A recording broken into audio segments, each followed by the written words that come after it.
Hi friends, it's hard to imagine, but we can actually say we've made it to the end of 2020. And we thought it would be appropriate just to pause for a moment and reflect back on everything that has transpired in 2020. Now, unfortunately, the list is too long to remember everything, but just a couple of the highlights. We started in January. The market was off like a rocket ship. We were up almost double digits by the middle of February, and then out of nowhere, this virus, the coronavirus, came and brought the global economy and the world to its knees. The market fell farther and faster than at any point in recorded history, down 35% in 30 days. I forgot, in February, we also had a president impeached by the House of Representatives, only third time in history. Then we moved into a phase of not only uncertainty, but individual states fighting over when to open, how to open, what to do. We had unemployment spike to the tens of millions. Our unemployment rate went from 3.5% to 15%. Right. Oil went negative. Yeah, and we're only in June. I mean, right? Chaos. That's right. Oil futures went negative for the first time ever. You had the price of oil fall into the middle teens. You had companies close their doors, never to reopen again. You had distressed investors. You had distressed citizens. You had a distressed globe, right? And then you move into a civil and social unrest that we haven't really seen since 1968, when Dr. King was assassinated, and then shortly thereafter Bobby Kennedy was assassinated. And then if that wasn't enough, we turned our attention to what many were calling a critical election.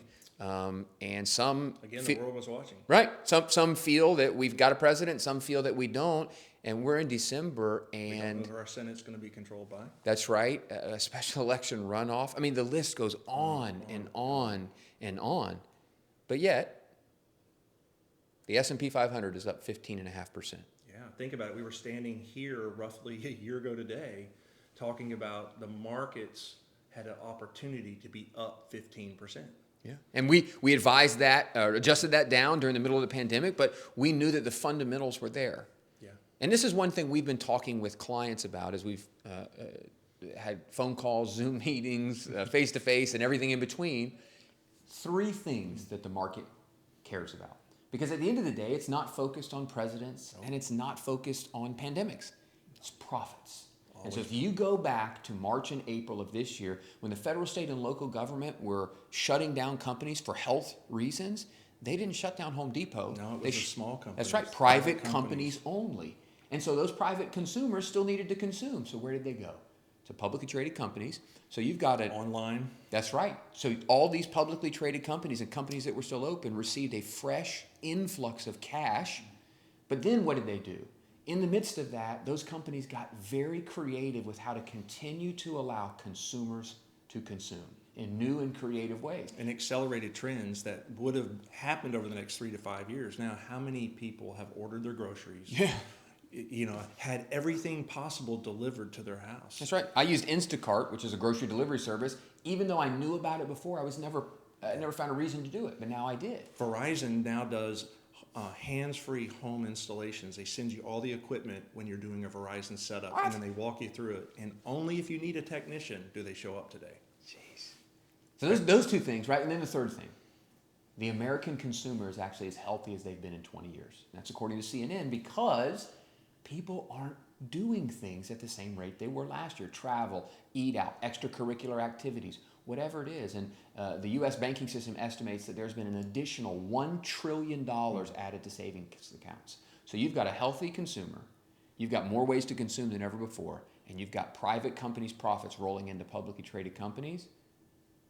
That has the makings for the market that we see. That we saw. And you think about it, it's really a tale of two countries. As you said, you had the private, small mom and pop companies collapsing, probably many of them never to reopen. We had the sickness, the fear of, and we have today friends that are in the hospital fighting for their life. And then as investors, we have been more than rewarded. And for our clients, we've been more than rewarded, and we're holding lots of cash because of still the short-term uncertainty. Then I know in our next video, we're going to talk about our look into 2021. But wow, what a year.